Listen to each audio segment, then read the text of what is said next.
তোমাকে যদি সবাই ছেড়ে দেয়, তাহলে বুঝে নিও আল্লাহ তোমার গল্পে শুধু নিজেকেই রাখছেন। জীবনে একটা সময় আসে যখন খুব কাছের মানুষগুলোও দূরে সরে যায়। যাদের জন্য রাত জেগে দোয়া করেছিলে, যাদের মুখে হাসি ফোটাতে নিজের কষ্ট লুকিয়েছিলে, তারাই একদিন বদলে যায়। তখন মনে হয়, আমি কি এতটাই অপ্রয়োজনীয়? আমাকে কি সত্যিই কেউ চায় না? কিন্তু জানো, আল্লাহ যখন কাউকে নিজের আরো কাছে টানতে চান, তখন তিনি মাঝে মাঝে পুরো দুনিয়ার ভিড় থেকে তোমাকে আলাদা করে দেন। হজরত মুহাম্মদ সাল্লাল্লাহু আলাইহি ওয়াসাল্লামও জীবনের কঠিন সময় পার করেছেন। তায়েফে তাকে রক্তাক্ত করা হয়েছিল, আপন মানুষও কষ্ট দিয়েছিল, তবুও আল্লাহ তাকে ছেড়ে দেননি। আল্লাহ কুরআনে বলেছেন, নিশ্চয়ই কষ্টের সাথেই স্বস্তি আছে।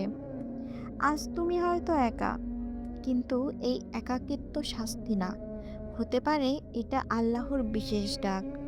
কারণ মানুষ ছেড়ে গেলে মানুষের উপর ভরসা কমে যায়, আর তখনই হৃদয় পুরোপুরি আল্লাহর দিকে ফিরে আসে। রাতে যখন কেউ খোঁজ নেয় না, তখন তাহাজ্জুদের সিজদায় চোখের পানি ফেলে বলো, হে আল্লাহ, সবাই দূরে চলে গেলেও তুমি যেন আমাকে ছেড়ো না। দেখবে, ভাঙা হৃদয়ের ভেতরেও এক অদ্ভুত প্রশান্তি নেমে আসবে। হাদিসে এসেছে, আল্লাহ যখন কোনো বান্দাকে ভালোবাসেন, তখন তাকে পরীক্ষায় ফেলেন। তাই আজ যদি তুমি একা হয়ে যাও, ভেবো না তোমার জীবন শেষ। হয়তো আল্লাহ তোমাকে নতুনভাবে গড়ে তুলছেন, মানুষের ভিড় থেকে সরিয়ে নিজের রহমতের ছায়ায় নিয়ে আসছেন। কারণ সবাই ছেড়ে চলে যাওয়া মানে এই না যে তুমি হারিয়ে গেছো।